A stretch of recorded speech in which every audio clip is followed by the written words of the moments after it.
Bagus sekali. Ya, silakan. Yang lain. Oh iya, maaf, makasih sebenarnya Mbak Feli, Pak Juandi, maaf juga ini off cam karena lagi ada pemadaman listrik. Tadi mau nambahin sebenarnya untuk komunitas mungkin bisa nambahin jawaban punya Mas Fitra sama punya Mas Kolik ya Mbak sebelumnya. Kalau untuk yang punya Mas Fitra sendiri, menurut saya kelanggengan atau keabadian lamanya komunitas itu juga bisa dipengaruhi dari komunitas lain. Mungkin nanti bisa dikoreksi oleh Mbak Feli sama Pak Juandi. Karena menurut saya, contohnya aja komunitas sepeda. Kan akhir-akhir ini pada kumpul nih. Tapi terus terkait peraturan, pemerintah pun sampai mau bikin peraturan baru demi mendukung komunitas ini. Tapi di satu sisi, ada kumpulan komunitas, mungkin mereka belum memberi nama dirinya komunitas ya, itu cuma kumpulan gitu kan Pak. Karena ada peraturan dari pemerintah, mereka jadi males akhirnya, jadi nggak jadi tuh kumpul-kumpulnya. Tapi di satu sisi yang untuk para komunitas jadi happy. Jadi menurutku selain dari faktor internalnya komunitas sendiri, mungkin pengakuan dari kelompok lain atau komunitas lain itu juga mempengaruhi keabadian atau kelanggengan suatu komunitas kayak gitu. Terus untuk terkait peraturan, menarik juga dari komunitas ini, menurut saya dari suatu komunitas itu bisa membuat cara pandang baru. Kayak pemerintah aja, tadi kan Mas Kolik tanya, sebenarnya ada nggak sih peraturan terkait keselamatan dan yang lain, safety-nya tentang naik sepeda. Nah ini tuh bahkan bisa menggerakkan hati pemerintah buat membuatnya. Contohnya Pak Anies Baswedan. Karena akhir-akhir ini mungkin dari awal pandemi sampai kemarin 2021 awal, saking banyaknya yang naik sepeda, mereka ini para stakeholder mau bikin peraturan baru. Terus selain itu, contohnya ada Segawe juga beberapa mungkin belum peraturan direct tentang safety-nya ya, tapi udah ada dari pemerintah kayak setiap hari Minggu jalanan ini sampai ini itu dikosongin, itu hanya untuk pesepeda. Nah itu menurut saya juga suatu kebijakan policy dari pemerintah sendiri sih. Yang ini yang menurutku menarik dari suatu komunitas bahwa bisa menggerakkan aktivitas kelompok lain. Mungkin itu sih Mbak, menurut saya sih, aku cuma mau komentar itu. Monggo nanti bisa diteruskan Mbak Feli sama Pak Juandi. Makasih. Ya, jadi menarik sekali yang disampaikan tadi dari Bu Fianti dan Mbak Vila. Jadi sebenarnya dari tema-tema yang kecil ini kita itu bisa bicara tentang banyak hal, termasuk namanya hal-hal besar. Dari sebuah komunitas, katakanlah komunitas sepeda itu sebenarnya bisa mengubah wajah sebuah kota sebenarnya. Kalau kita bicara lebih jauh ke sana. Cuman nanti saja saya bicaranya. Silakan dulu. Silakan yang lain. Mbak Fitra, Mbak Melia, ada lagi? Sampun Pak, izin tanya Pak. Mbak Feli. Iya, monggo Bu. Kan ya sempat mendengar, tapi nanti kalau misal saya ini salah nanti dibenerin ya. Jadi ketika pandemi ya, awal-awal pandemi itu yang asli komunitas sepeda itu malah off. Yang bermunculan itu malah yang baru-baru. Benar nggak tadi kayak gitu? Jadi dugaan saya kan itu mungkin para pekerja yang disuruh yang WFH ya, terus kemudian beliau pekerja-pekerja tersebut terbiasa melakukan sesuatu, terus ketika disuruh di rumah malah jadi bingung. Terus ini ngapa ya apike sepedaan wae yuk gitu. Tapi saya di sini tidak akan salah seorang yang tidak bisa WFH, yang harus berangkat kerja setiap hari, ketika menyaksikan mereka berangkat kemudian naik sepeda. Saya tidak bermasalah dengan naik sepedanya, tapi ketika mereka berkumpul di suatu tempat pada masa pandemi, terus ngobrol, gimana gitu rasanya. Tapi ya sudah, nggak masalah sih Mbak. Tapi cuma ingin memastikan, berarti ketika pandemi tadi sakjane teman-teman di komunitas sepeda itu paham ya aturan, mungkin jangan pergi-pergi dulu, jangan kumpul-kumpul dulu seperti itu. Tapi terus apa yang dilakukan terhadap teman-teman yang mungkin baru-baru itu, apakah ada semacam mbok ini dulu gitu-gitu, kira-kira ada kayak gitu enggak Mbak? Apa cuma ya udah biarin aja, toh mereka senang-senang sendiri, atau ya udah biarin deh, yang penting aku nggak keganggu, terus mereka juga senang gitu-gitu sih Mbak, cuma nanya itu tadi. Iya, terima kasih banyak. Itu memang apa namanya agak susah ya kalau misalkan apa tentang tadi itu apa untuk kita menegur yang lain gitu ya istilahnya. Ya, imbasnya kan nanti ke komunitas yang asli.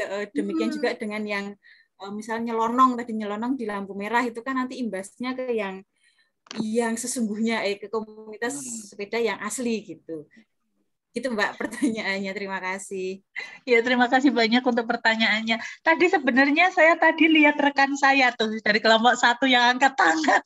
Mana tadi Mas Ari? Dirimu komunitas pesepeda.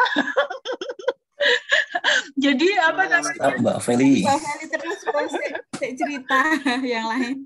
Iya, moga Mas Ari bisa diceritakan komunitasnya itu tadi yang kemarin saya dapat infonya. Moga silakan.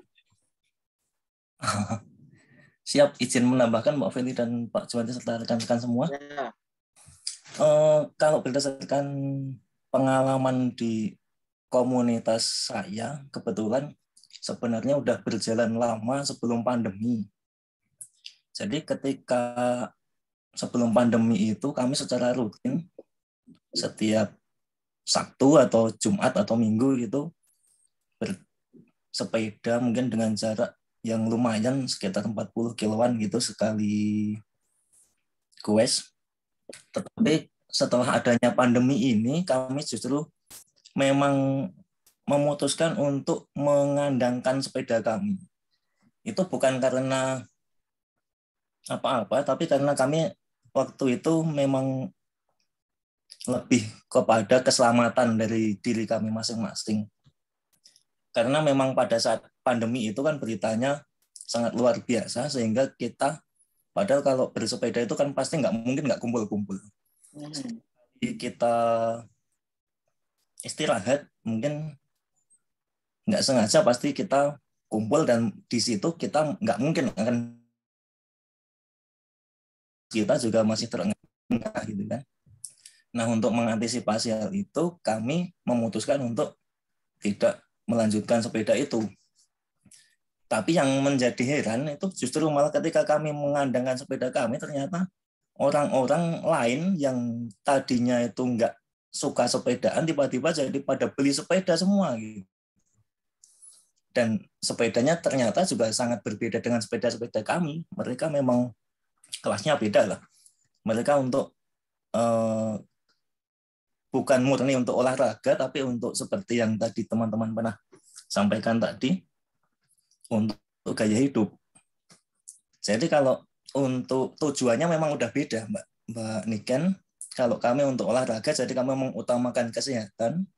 Jadi kalau yang lainnya, nggak tahu, mungkin ada juga yang tujuannya memang untuk olahraga. Tapi kayaknya lebih banyak yang untuk mengisi waktu karena saking jenuh hari-hari tidak boleh isi waktu luang gitu ya. Nah, kemudian mereka melampiaskan untuk melakukan daripada nang omah diomeli bojone pilih nyepeda.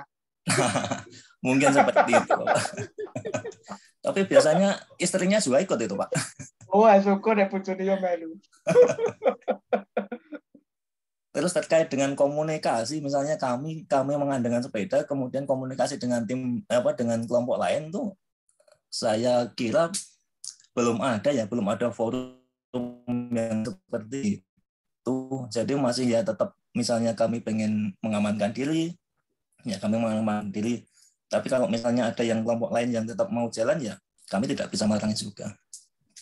Kemudian yang terkait dengan peraturan, tadi mau menambahkan juga, kalau yang di Jogja itu kan sebenarnya udah ada, walaupun nggak peraturan secara tertulis, tapi ketika kita ada di perempatan atau pertigaan gitu, di setiap lampu merah itu di sebelah depan kiri itu pasti ada jalan yang dicat berwarna hijau. Kemudian ada gambar sepeda. Itu sebenarnya memang diperuntukkan bagi sepeda, jadi nanti ketika mau lampunya udah hijau, yang pas sepeda itu udah siap ada di depan, jadi nggak ketinggalan, nanti bisa udah kecegat lampu merah lagi kan itu kalau di belakang. Tapi prakteknya juga nggak sepenuhnya jalan, karena kadang-kadang yang ada catnya hijau itu pun dipakai oleh kendaraan lain, mungkin oleh motor atau mungkin oleh mobil. Jadi si sepedanya sendiri itu malah nggak kedapatan tempat gitu. Kemudian yang lagi di Jakarta, ini sebenarnya juga udah dibangunkan jalan oleh Pak Anies Baswedan di paling nggak di Jalan Sudirman itu. Ada jalan khusus di tepi sebelah kiri, setiap sebelah kiri jalan itu udah buatkan sekat pembatas untuk sepeda. Tetapi ternyata pesepeda itu ada macam-macam alirannya. Ada yang sepeda untuk olahraga, yang kecepatannya yang aliran road bike. Jadi mereka harus dengan kecepatan yang tinggi. Nah, kalau misalnya pesepeda yang kecepatannya tinggi itu jalan di sebelah kiri yang udah ditetapkan batasnya udah dibuatkan oleh Pak Anies itu justru ternyata lebih akan menyebabkan kecelakaan yang lebih parah. Karena ketika mereka sedang bersepeda dengan kecepatan tinggi, tiba-tiba dari halaman kantor-kantor yang ada di tepi jalan itu muncul mobil, itu mereka udah nggak bisa untuk mengerem, sehingga mereka mau nggak mau malah justru tidak menggunakan jalan itu, tapi menggunakan sisi yang sebelah kanan yang biasanya digunakan oleh motor ataupun mobil. Jadi seolah-olah jalan yang udah dibuatkan itu malah jadi, kalau bahasa Jawa nih, muspro gitu. Kalau yang untuk sepeda olahraga memang ada yang menggunakan itu, tapi karena di Jakarta itu kan seperti Pak Juwanti bilang tadi, di perkotaan itu sangat minim untuk sarana untuk berkumpul di antara sesama warga. Jadi kebanyakan yang ada di sini itu memang mereka yang road bike itu, karena tujuannya bukan untuk olahraga aja, tapi untuk yang seperti itu. Jadi ya kalau peraturan mungkin sebenarnya dari sisi pemerintah sudah ada, cuma itu kayaknya nggak semata-mata dari sisi pemerintah aja, tapi dari sisi pengguna sendiri juga harus ada kesadaran agar nanti terjadi link and match antara pengguna dengan penyedia peraturan. Mungkin seperti itu. Ya, seperti itu teman-teman. Terima kasih. Mohon maaf kalau ada yang salah. Ya, itu ya dari siapa ini? Mana namanya? Mas Ari, Pak.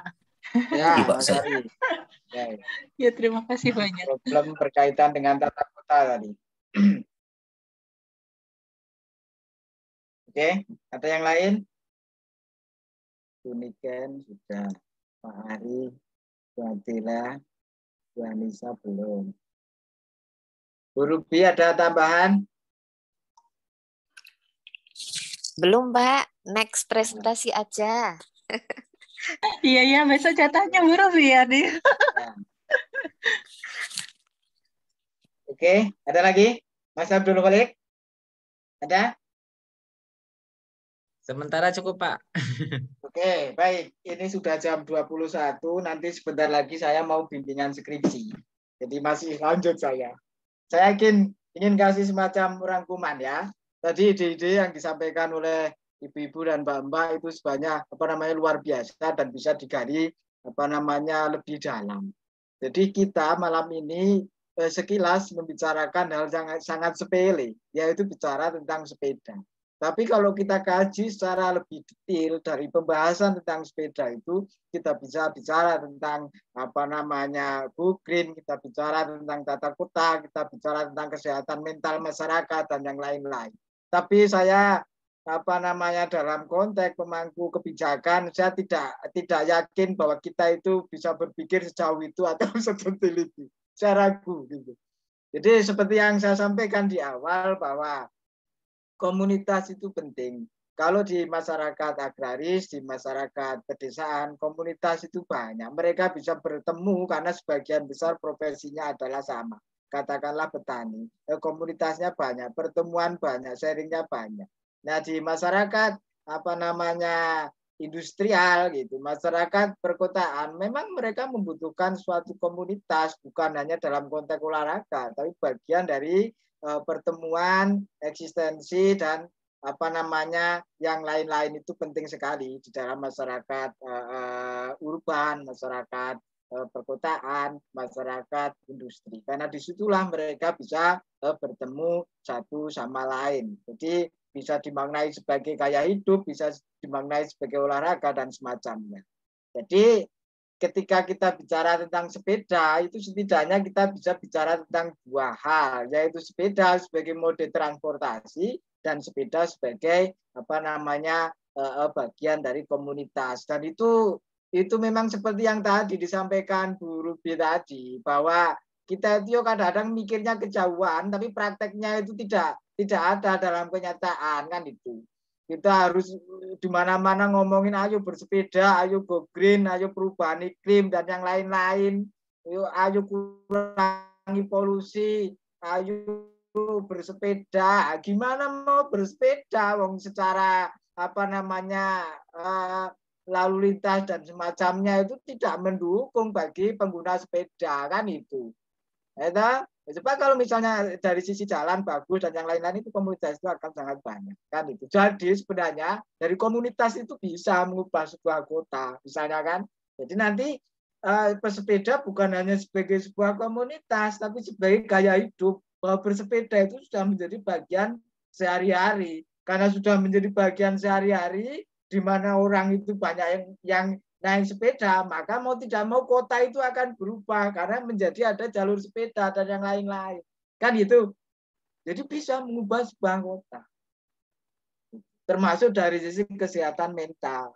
Bagaimana komunitas itu penting sebagai wadah untuk bertemu, berbagi dan semacamnya. Karena manusia tidak bisa tidak, mereka harus terhubung dengan orang lain. Jadi penting sekali komunitas itu terutama bagi masyarakat urban apapun bentuknya kan itu. Jadi saya kira itu ringkasan atau rangkuman dari saya tadi, idenya sudah disampaikan. Ini kalau digali ini bisa lebih dalam sebenarnya terkait dengan sepeda sebagai bagian dari mode transportasi yang tadi disampaikan oleh Bu Ruby bahwa kita belum mendukung terkait dengan itu, kemudian terkait dengan komunitas bahwa itu bisa menjadi bagian dari kesehatan mental. Begitu ya. Jadi saran saya untuk besok kita pakai Google Meet saja biar nanti waktunya nggak terputus dan insya Allah kita jadwalkan sesuai jadwal siang. Begitu ya, saudara-saudara. Terima kasih banyak. Terima kasih banyak buat Baik. teman-teman juga yang sudah hadir di hari ini. Terima kasih banyak. Ya, Dan ini hari presentasi pertama yang sangat menyenangkan. Senang saya kalau semuanya pada rame gini. Oke ya, terima kasih. Terima kasih Pak. Terima kasih Pak Feli. Alhamdulillah, makasih Mas Feli. Terima kasih untuk Mas Ari. Terima kasih Pak semuanya. Saya akhiri ya Pak ya. Alhamdulillah, terima kasih banyak untuk pertemuan malam ini. Saya cukupkan. Wassalamualaikum warahmatullahi wabarakatuh. Waalaikumsalam. Assalamualaikum warahmatullahi wabarakatuh. Selamat malam.